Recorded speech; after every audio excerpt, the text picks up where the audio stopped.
माननीय सभापति महोदय, आज जब हम लोग इस कालखंड में खड़े हुए हैं तो मुझे लगता है कि जब मैं किशोरावस्था में था और श्री राम जन्मभूमि का आंदोलन प्रारंभ हुआ था, उस महान यज्ञ में जिसमें करोड़ों लोगों ने कई पीढ़ियों तक अपनी आहुति दी, उसकी पूर्णाहुति देखते हुए देखना अपने आप में एक बहुत सुखद अनुभव होता है। और यह काल इसलिए भी अधिक महत्वपूर्ण है कि यह भारत के अमृत काल का ही कालखंड नहीं है, बल्कि श्री राम मंदिर के माध्यम से शताब्दियों से सोई हुई भारत की चेतना के पुनः उठकर अग्रसर होने और विश्व को नया संदेश देने का एक संधिकाल भी है। और इसलिए मैं ये कह सकता हूं कि मेरे मन में एक भाव आया कि ये ऐसा काल था जिसमें बहुत कुछ असंभव लगने वाली चीज भी साकार रूप धारण हुई है।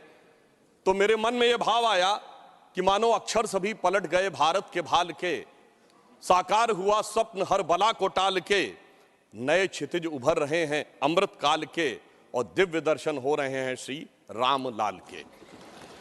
मान्यवर, भगवान राम उस भारत की स्व की अनुभूति है जो भारत के स्वतंत्रता के बाद निश्चित रूप से प्रकट होनी चाहिए थी, जो अनादिकाल से भारत में उत्तर से दक्षिण तक, उत्तर में यदि गुरु गोविंद सिंह जी ने गुरुमुखी में रामावतार लिखा तो दक्षिण में तमिल में कंबन ऋषि ने वही रामावतारम नाम से ही लिखा, तो बंगला में कृतिवास ने यदि लिखा तो हिंदी में तुलसीदास ने लिखा, तो उत्तर दक्षिण पूरब पश्चिम से सब तरफ भारत के प्राण को अनुप्राणित करने वाला यह तत्व था। इसीलिए महात्मा गांधी ने भी जिस समय स्वतंत्रता आंदोलन की शुरुआत की तो अपना राजनीतिक दर्शन रखा था राम राज्य, और प्रतिदिन का भजन रखा था रघुपति राघव राजा राम, अंतिम शब्द रखा था हे राम। परंतु हे राम, मैं ये कहना चाहूंगा उन राम को भी प्राण प्रतिष्ठित करने में इतना संघर्ष करना पड़ा जो भारत के समाज से लेके आध्यात्म और मन तक विद्यमान थे, जिसे हम लोग उस आंदोलन के समय कहते थे कि ये तन प्रभु राम का, मन प्रभु राम का, तो हर क्षण बोलिए जय श्री राम की, आस प्रभु राम की, श्वास प्रभु राम की, तो प्रति क्षण बोलिए जय श्री राम की। मगर आगे समस्या ये थी तो हम कहते थे शासन चलाए चाहे सीने पर गोलियां, परवाह नहीं कीजिए शरीर और प्राण की, आए आपदाएं विपदाएं भले कितनी बनाएंगे हम मंदिर सौगंध श्री राम की। और आपदाओं विपदाओं को पार करते हुए वह सौगंध आज पूर्ण हुई। इसके लिए अनेकानेक लोगों ने बलिदान दिया, देवी दीन पांडे जी से लेके सरदार फकीर सिंह से लेके हजारों संतों से लेके कार सेवकों तक और कोठारी बंधुओं तक। परंतु मैं एक बात कहना चाहूंगा, मैं इस विषय पे कोट करना चाहता हूं। 2003 के नोबेल पुरस्कार विजेता वीएस नायपॉल ने एक किताब लिखी थी भारत के बारे में, इंडिया ए वुंडेड सिविलाइजेशन। उन्होंने कहा भारत एक विचित्र देश है जहां पर कि अपनी संस्कृति को आघात करने वाले विषय को पढ़ाया जाता है और आघात करने का प्रयास किया जाता है, इसीलिए उन्होंने वुंडेड सिविलाइजेशन वर्ड कहा। मैं इसलिए कह रहा हूं कि जो इतिहास में प्रत्यक्ष प्रमाण थे उनको भी झुटलाने का प्रयास हुआ। श्री राम जन्मभूमि केस के सिर्फ 2 उदाहरण बताना चाहता हूं। जब मुकदमा चला तो ये पूछा गया कि भाई पिछले उदाहरण दीजिए कोई शताब्दियों के, तो विपरीत पक्ष के पास कोई उदाहरण नहीं थे। हमने फॉरेन ट्रेवलर्स के उदाहरण कोट किए। विलियम फिंच नाम का ब्रिटिश ट्रेवलर आया 1610-20 के आसपास, उसने कहीं पर मस्जिद का उल्लेख नहीं किया, सिर्फ मंदिर का उल्लेख किया। फ्रेंच ट्रेवलर आया जोसेफ टिफेंथलर 1720 के आसपास, तो वो कहता वहां पर चबूतरा है जिसमें कि और एक पक्ष में वो मस्जिद की बात करता है और बताता है कि रामनवमी पे लाखों की भीड़ लगती है। परंतु उसके बावजूद एक मजेदार बात बताना चाहता हूं, जब से ब्रिटिश डॉक्यूमेंट आया तो जो पहली एफआईआर ऑफिशियली दर्ज हुई है नवंबर 1858 में, फैजाबाद के थानेदार को रिपोर्ट दी गई है कि 25 निहंग सिखों ने आकर कब्जा कर लिया है, यज्ञ हवन किया है और मस्जिद जन्म स्थान के सब तरफ राम राम लिख दिया। और जानते हो उस पे सभापति महोदय सिग्नेचर क्या है? मुतव्वली मस्जिद जन्म स्थान। अब बताइए, जन्म स्थान पहली एफआईआर में खुद मुतव्वली लिख रहा है और उसके बाद इस विषय को इतना बढ़ाया गया। और स्वतंत्रता के बाद मैं एक बात कहना चाहता हूं, 22-23 दिसंबर 1949 की रात को जब श्री राम लला प्रकट हुए, उसके बाद यह ध्यान देने योग्य बात है, यह समुदायों के बीच के संघर्ष का विषय नहीं था, यह भारत के स्वाभिमान का विषय था। 12 साल टाइटल सूट की मियाद होती है, 12 साल तक मुस्लिम पक्ष सुन्नी सेंट्रल वक्फ बोर्ड उसमें पैरोकार ही नहीं था। 1961 में, दिसंबर 1961 में जब 12 साल पूरे होने में 4 दिन रह गए थे, तब सेंट्रल सुन्नी वक्फ बोर्ड उसमें पैरोकार बना। क्यों? कुछ सेकुलरिस्टों ने समझाया, कुछ लेफ्टिस्टों ने समझाया, और इसका उल्लेख के मोहम्मद साहब ने अपनी किताब में किया है कि मुस्लिम समाज में एक बहुत बड़ा तबका ये मानता था कि हमें इस विषय में पढ़ने की जरूरत नहीं है, परंतु राजनीति के चलते हुए भारत के स्वाभिमान का विषय ये इसका प्रतीक बना। परंतु उसके बाद कोर्ट का निर्णय आया, संपूर्ण मर्यादाओं को पूर्ण करते हुए आज ये दिन आया। तो मैं कई बार हम लोग से कहा जाता है कोर्ट का निर्णय आया तो इसमें आपने क्या किया, तो मैं बताना चाहता हूं, हम जब जब सत्ता में आए 1991 में कल्याण सिंह जी की सरकार ने आकर 67 एकड़ भूमि का अधिग्रहण किया। उसके बाद याद करिए खुदाई पर रोक लगा दी गई थी। तो अटल जी की सरकार आई तो नई टेक्नोलॉजी आ गई, ग्राउंड पेनिट्रेशन रेडार, तो रेडार मैपिंग की गई और वो कोर्ट में प्रस्तुत कर दी गई। मतलब ऑपरेशन पे रोक थी, अल्ट्रासाउंड पे तो नहीं थी ना, तो अल्ट्रासाउंड करके दिखाया गया, देखो भाई अंदर क्या है। फिर कोर्ट ने परमिशन दी और उसी खुदाई की हुई 2003 में, और उसके अंदर जो साक्ष्य निकले उसी से 30 सितंबर 2010 का Lucknow bench of Allahabad high court का जजमेंट आया, जिसने गर्भगृह श्री रामलला विराजमान को दिया। अब जब मोदी जी की सरकार आई तो क्या अंतर था, विषय सुप्रीम कोर्ट में आ चुका था। सबसे बड़ी समस्या यह थी कि सुप्रीम कोर्ट में सारी की सारी प्रोसीडिंग सिर्फ इंग्लिश में होती है, और वहां सारे डॉक्यूमेंट्स जो हजारों हजार पेज के थे उनको इंग्लिश में ट्रांसलेट करना था विद ऑथेंटिक डॉक्यूमेंट्स, जिसमें अरबी फारसी के भी थे, संस्कृत के भी थे, सबके थे। तो हमारी सरकार में आने के बाद अगर 60 साल उसमें लगे थे, हो सकता 50 साल इसमें भी लग जाते, क्योंकि बहुत से लोग वकील का चोला ओढ़कर खड़े होकर ये भी कहते थे फलां साल के पीछे ले जाइए इस जजमेंट को। मगर मोदी जी की सरकार ने आने के बाद 24/7 लगाकर सारे के सारे जो डॉक्यूमेंट्स थे उनका केवल 2-3 वर्षों में ट्रांसलेशन किया, और उसके बाद जाके कोर्ट में अर्जी लगाई कि डे टू डे हियरिंग होनी चाहिए, क्योंकि हमारी सरकार तो उसमें विचार करती थी कि हनुमान तेहि परसा करि पुन कीन्ह प्रणाम, राम काज कीन्हे बिनु मोहि कहां विश्राम। और फिर आपने देखा कि वो जब जजमेंट आया, और ये भी एक सुखद संयोग देखिए कि मान्यवर, हमसे टीवी डिबेट में अक्सर बहुत पूछा जाता था कि आ गए भाजपा वाले, कहते हैं रामलला हम आएंगे, मंदिर वहीं बनाएंगे, तारीख नहीं बताएंगे। महोदय, राम का मंदिर कोई इमारत नहीं थी, ये भारत की भव्यता का आगाज था, और वो तारीख कोई तारीख नहीं थी, वो काल की गति थी। और वो तारीख क्या थी मैं बताना चाहता हूं। जब रामलला इस मंदिर में आए हैं तो वो तारीख आई है, 4 करोड़ गरीबों को घर लेकर आई है, 11 करोड़ लोगों के लिए शौचालय लेके आई है, 54 करोड़ लोगों के लिए जनधन अकाउंट लेके आई है, हर गांव में बिजली, हर गांव में सड़क लेकर आई है, और इतना ही नहीं, हर शहर में हर राज्य में एयरपोर्ट लेकर आई है, समुद्र पे सबसे बड़ा सेतु अटल सेतु लेकर आई है, और चिनाब नदी पे दुनिया का सबसे ऊंचा पुल चिनाब का पुल लेकर आई है, हाईएस्ट एफडीआई लेके आई है, हाईएस्ट फॉरेन एक्सचेंज रिजर्व लेके आई है, फास्टेस्ट ग्रोइंग इकोनॉमी लेके आई है। और जनाब वो फिल्म का डायलॉग होता था, तारीख पे तारीख, तारीख पे तारीख वाला इंडियन पैनल कोड को तारीख का हिस्सा बनाकर भारतीय न्याय संहिता लेके आई है, जो 3 साल के अंदर सारी तारीखों को खत्म कर देगा।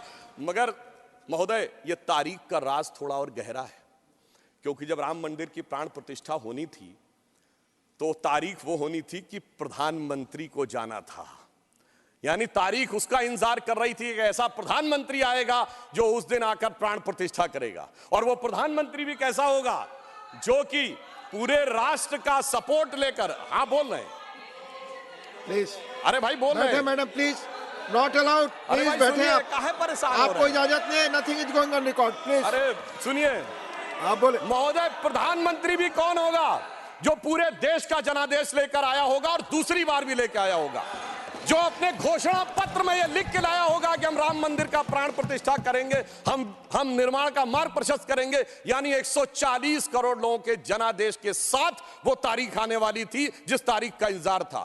और महोदय, सिर्फ तारीख इतनी नहीं थी मान्यवर, अगर शास्त्रीय ढंग से प्राण प्रतिष्ठा होनी थी तो 11 दिन का उपवास रख के तपस्या भी करनी थी। तो ऐसा भी प्रधानमंत्री आने वाला था जो संकल्प लेकर 11 दिन की तपस्या करे। और मैं महोदय एक और बात कहना चाहता हूं, 11 दिन नारियल का पानी पी के हम में से कितने लोग तपस्या कर सकते हैं?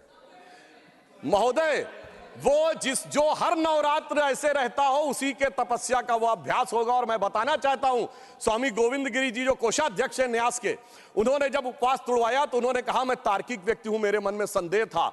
तो जब इनकी माताजी जीवित थी तो मैंने उनसे पूछा था, तो उन्होंने कहा 40 वर्षों से अभ्यास है ये उपवास रखने का, इसलिए 11 दिन शासकीय कार्य रखते हुए भी वो उपवास कर पाए। ऐसे व्यक्ति की प्रतीक्षा थी तारीख को।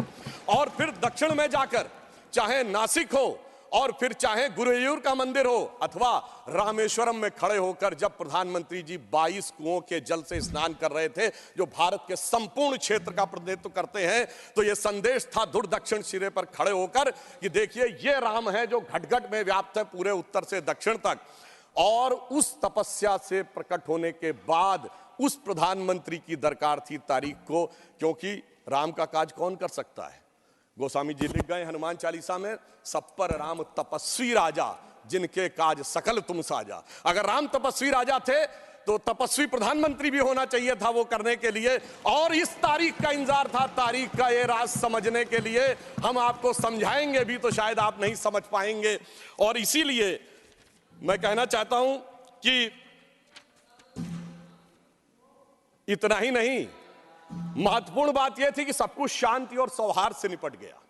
जब राम मंदिर का मुद्दा उठा था तो कितने प्रकार की चीजें होती थी। इसके लिए हमें निश्चित रूप से सरकार, प्रधानमंत्री को धन्यवाद देना चाहिए पूरे देश में जिस प्रकार का सौहार्दपूर्ण वातावरण रहा। और महोदय 90-92 में भारत ही नहीं अगल बगल भी बहुत कुछ हुआ था, अब की अगल बगल में भी शांति बनी रही, ये तपस्वी राजा का प्रताप था। और इतना ही नहीं महोदय, अबू धाबी में भी मंदिर बनने जा रहा है। मुझे लगता है भारत के लिए अमृत काल में सांस्कृतिक गौरव का इससे बेहतर काल नहीं आ सकता था कि राम मंदिर भी बन रहा है और अबू धाबी में भी मंदिर बन रहा है। और मैं एक और बात कहना चाहता हूं महोदय, यह हिंदू मुस्लिम का विषय नहीं था, यह भारत के जय और विजय का विषय था, और उससे भी बढ़कर यह मूल्यों का विषय था। कौन से मूल्य थे? एक मूल्य वो जिसमें भगवान राम उस मूल्य के प्रतीक बनते हैं जिसमें 4 भाई हैं, पिता के एक वचन पर वन चले जाना, दूसरे भाई का जंगल जाना, तीसरे भाई का खड़ाऊ रखकर शासन करना, एक ये परंपरा थी। और दूसरी परंपरा वो जिस बाबरी परंपरा में भी 4 भाई थे, शुजा, मुराद, दारा और औरंगजेब। एक ने 3 को कत्ल कर दिया, बुढ़ापे में बाप को जेल में डाल दिया, और इतने पे भी संतोष नहीं हुआ बल्कि सर काटकर थाली में रख के जेल में बंद बाप के पास भेजा। आप किसी मत को मानने वाले हो, अपने घर में क्या देखना चाहते हैं, भाई की खड़ाऊ या भाई का सर? इन 2 मूल्यों के अंतर का यह प्रतीक था। इसका हिंदू मुस्लिम से कोई नहीं था। और मैं अपने विरोधियों को बताना चाहता हूं, मान्यवर, उर्दू में भी एक रामायण लिखी गई है, चकबस्त रामायण, और उसमें इसी मूल्य को अप्रिशिएट किया गया है कि जब भगवान राम राजा दशरथ से अनुमति लेकर जाते हैं तो उर्दू के प्रसिद्ध शायर चकबस्त ने, और वो लखनऊ के रहने वाले थे, उन्होंने लिखा है, रुखसत हुए वो बाप से लेकर खुदा का नाम, रुखसत हुए वो बाप से लेकर खुदा का नाम, और राहे वफा की मंजिलें अव्वल हुई तमाम। यानी उनको तो दिखा कि राहे वफा की कौन सी मंजिलें हैं जो अव्वल हो रही हैं। मगर क्या बताऊं महोदय, एक फैक्ट बताना चाहता हूं, 22-23 दिसंबर 1949 की रात को जब श्री राम लला प्रकट हुए तो सबसे पहले वो रोशनी किसने देखी थी? वो यूपी गवर्नमेंट का एक सिपाही था जिसका नाम था अब्दुल बरकत। उसने बाकायदा मजिस्ट्रेट के सामने बयान दिया है कि रात में उसको दिव्य रोशनी दिखी, और जब दिव्य रोशनी हटी तो वहां पर श्री राम लला विराजमान थे। अब्दुल बरकत को रोशनी 1949 में दिख गई, मगर कुछ सियासत वालों को रोशनी 2024 में नहीं दिख रही है। और मैं आपको बताना चाहता हूं, बाबरी पक्ष के पैरोकार थे इकबाल अंसारी, और यह उदारता देखिए कि सबको बुलाया गया, विरोध करने वालों को बुलाया गया, ट्रस्ट के द्वारा गोली चलाने वालों को बुलाया गया, और इकबाल अंसारी को ही बुलाया गया। और इकबाल अंसारी प्राण प्रतिष्ठा में आ गए। उनका इकबाल तो बुलंद हो गया, मगर इन लोगों का इकबाल जमींदोज हो गया। और मैं ये भी बताना चाहता हूं, उसका एक कारण है, ऑन द लाइटर नोट, इसको कोई पर्सनल ना ले महोदय। ये कहा जाता है कि हमारे यहां राम का तत्व या ईश्वर का तत्व कौन नहीं समझ पाता है? जो कामी, क्रोधी, लोभी, खलकामी हो। और राजनीति में वो नहीं समझ पाता जो सेकुलर और वामी हो। अब मैं ये बताना चाहता हूं महोदय कि जो लोग कहते हैं भगवान राम ने अपने जीवन में, ये मंदिर किस चीज का प्रतीक है, कई लोग एक आध कोई शब्द लेकर बगैर पढ़े हुए, बगैर उस भाषा को जाने हुए अपनी बात कहने लगते हैं। तो मैं बताना चाहता हूं, भगवान राम ने कौन मेरा भक्त है इसका बाकायदा उदाहरण दिया। उन्होंने लिखा है, जात पात कुल धर्म बड़ाई, धन बल परिजन गुण चतुराई। इन 10 चीजों से मैं नहीं मिलता। मैं कैसे मिलता हूं? भक्ति से मिलता हूं। ये सारी 10 चीजें हो किसी के पास और भक्ति ना हो, तो उन्होंने कहा, भगतहीन नर मोहे ऐसे, जल बिन बारिध लागे जैसे। अर्थात अगर ये सब कुछ हो, जात पात कुल धर्म बड़ाई ये हो, भक्ति ना हो तो ऐसा जैसे बादल हो उसमें पानी ना हो। इसलिए भगवान ने इस बात का संदेश दिया। और मैं एक विषय और कहना चाहता हूं।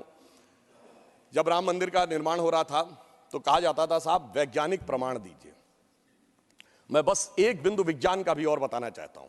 यह विशुद्ध विज्ञान है, क्योंकि अगर आपने रामचरितमानस के शुरुआती श्लोक पढ़े हो तो उसमें बहुत साफ लिखा, सीताराम गुणगाम पुण्य अरण्य विहारिण्यो वंदे विशुद्ध विज्ञानो कवीश्वरो कपीश्वरो। अर्थात विशुद्ध विज्ञान महर्षि वाल्मीकि ने लिखा। और विज्ञान क्या है? पूछा गया था कि भगवान हुए कब, ये तो बताइए, यहां हुए कि नहीं ये बताइए। अब आप ये बताइए कि आज हम समय कहते हैं, उनका एग्जैक्ट टाइम लिखा है। जैसे आज हम टाइम कह रहे हैं, दिल्ली में कुछ और है, लंदन में कुछ और है, तो एक जीएमटी ग्रीनिच मीन टाइम बताया गया। पर अगर आपसे पूछा जाए टाइम का एब्सोल्यूट मेजरिंग पैरामीटर क्या है, which is equally applicable on earth, moon, solar system and any point in the space, it is only the relative positions of planet।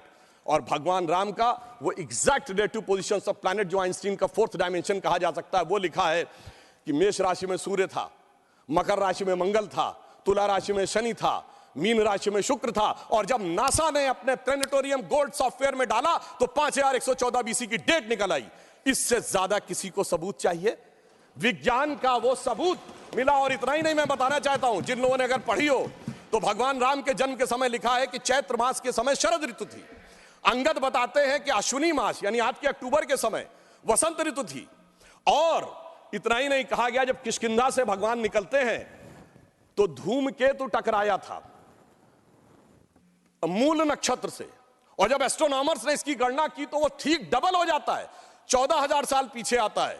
इसका मतलब प्रमाण देखने हैं तो प्रमाण जमीन के नीचे से भी निकले, शाही फरमानों से भी निकले और आसमान से भी निकले। समस्त मर्यादाओं को पूर्ण करते हुए हमारे ये इस विषय के ऊपर आए। और मैं एक बात और कह दूं, कभी कहा जाता था महर्षि वाल्मीकि ने तो रामायण भगवान राम के पैदा होने से पहले लिख दी थी, और कहा जाता है भविष्य में जाके लिख दी। कहा जाता है गप है, बकवास है, कैसे हो सकता है। महाभारत कहा जाता है वेद व्यास ने भूतकाल में जाके लिखी, वैशंपायन के समय। अरे ऐसा कैसे हो सकता है? मैं पूछना चाहता हूं, 1916 में आइंस्टीन की थ्योरी ऑफ रिलेटिविटी देने के बाद अब time travel forward, time travel backward बकवास है क्या? अगर किसी ने साइंस नहीं पढ़ी है तो उसे समझना चाहिए। मगर मैं ये नहीं कहना चाहता हूं इसको कह के, मैं कहना चाहता हूं हमारे ऋषि त्रिकालदर्शी थे, और ये टाइम ट्रेवल तो बहुत छोटी बात थी जो अब धीरे धीरे लोगों को समझ में आ रही है। और मैं एक विषय और कहना चाहता हूं, हम सब ने भगवान राम के मंदिर तो देखा, वहां पर दूसरा सबसे बड़ा मंदिर कौन सा? हनुमानगढ़ी का। आपने हनुमान जी के सैकड़ों हजारों मंदिर देखे होंगे इस देश में। लवकुश का मंदिर देखा है कभी? नहीं। हमारे यहां पुत्र का महत्व नहीं है, शिष्य का महत्व है, भक्त का महत्व है। हमारे यहां बायोलॉजिकल सक्सेशन का महत्व नहीं है, स्पिरिचुअल सक्सेशन का महत्व है। इसीलिए द्रोणाचार्य के बेटे का स्थान ऊंचा नहीं है, शिष्य का स्थान ऊंचा है। इसीलिए हम हर जगह गुरु शिष्य परंपरा की बात करते हैं, पिता पुत्र परंपरा नहीं होती। भगवान राम का चरित्र इस बात का उदाहरण देता है कि हर जगह आपको हनुमान जी के मंदिर मिलेंगे, वो भी राम से ज्यादा मिलेंगे। और मैं अंत में यह कहना चाहता हूं महोदय, एक बार एक डिबेट में वो कहने लगे कि भाई you are talking about the Ram temple, how does Ram temple fits in the 21st century emerging India who aspires to become a technologically advanced and become the economic superpower with the youngest population, where does Ram Mandir fits in that? मैंने कहा सुनिए महोदय, हम 21वीं सदी में भारत को सिर्फ इकोनॉमिक, इंटेलेक्चुअल या मिलिट्री सुपर पावर नहीं बनाना चाहते, हम वर्ल्ड लीडर बनाना चाहते हैं। और जब वर्ल्ड लीडर बनाना चाहते हैं तो it should symbolize the certain set of values which will inspire the world. और अगर सारे श्रेष्ठतम मानवीय मूल्यों का प्रतीक कोई एक होगा तो वो भगवान राम का मंदिर होगा, जो विश्व के सबसे श्रेष्ठतम मानवीय मूल्यों का प्रतीक होगा। कैसे? मैं आधुनिक जियोपॉलिटिक्स से बताना चाहता हूं। आज कोई एक देश किसी पर अटैक कर रहा है, रशिया यूक्रेन की लड़ाई चल रही है, चाइना का ताइवान के साथ प्रॉब्लम चल रहा है, इराक और उसका चला। क्या है डिप्लोमेसी में? नंबर 1 एनेक्सेशन, दूसरे देश को मिला लो। दूसरा है सब्जुगेशन, वहां अपना डिप्यूटी अपॉइंट कर दो। और तीसरा है डोमिनेशन, उसके साथ संधि साइन कर लो। भगवान राम ने क्या लंका को जीतने के बाद एनेक्सेशन किया? नहीं। क्या वहां पर कोई अपना डिप्यूटी बैठाया यानी सब्जुगेशन किया? नहीं। कोई ट्रीटी साइन कराई, डोमिनेशन किया? नहीं। तो मैं कह सकता हूं आज के जियोपॉलिटिक्स वर्ल्ड में जब क्लैश ऑफ सिविलाइजेशन कहा जाता है तो उसका प्रतीक वो राम मंदिर दिखेगा, जो पूरी दुनिया को बताएगा कि पीसफुल को एग्जिस्टेंस कैसे हो सकता है बगैर एक दूसरे से लड़े हुए। इसलिए मैं कह सकता हूं 21वीं सदी का महान भारत बगैर राम मंदिर के संभव ही नहीं है। और अंत में मैं सिर्फ ये कहना चाहता हूं, ये एक नया इतिहास बना है और यह हमारी सरकार और माननीय प्रधानमंत्री जी की उस दृढ़ इच्छा शक्ति का प्रतीक है जिसके लिए कहा जाता था अरे 370 कभी हटेगी नहीं, राम मंदिर कभी बन ही नहीं सकता। मगर ये वो लोग कहते हैं जो फूलों के हार पहनते हैं।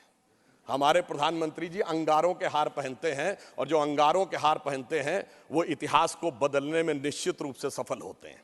इसलिए मैं अंत में ये कहना चाहता हूं, अपनी सरकार को बधाई देते हुए, श्री राम जन्मभूमि न्यास ट्रस्ट, हमने बहुत साफ कहा था हम मंदिर नहीं बनवा रहे, मंदिर न्यास बनवा रहा, हम सिर्फ मार्ग प्रशस्त कर रहे हैं। दूसरों ने कहा था कि हम वो बनवा रहे हैं, तो हम सिर्फ उनके लिए कहना चाहते हैं प्रधानमंत्री जी की तरफ से कि अंगार हार उनका जिनकी सुन हाँक समय रुक जाता है, अंगार हार उनका जिनकी सुन हाँक समय रुक जाता है, आदेश इधर कर देते हैं इतिहास उधर मुड़ जाता है।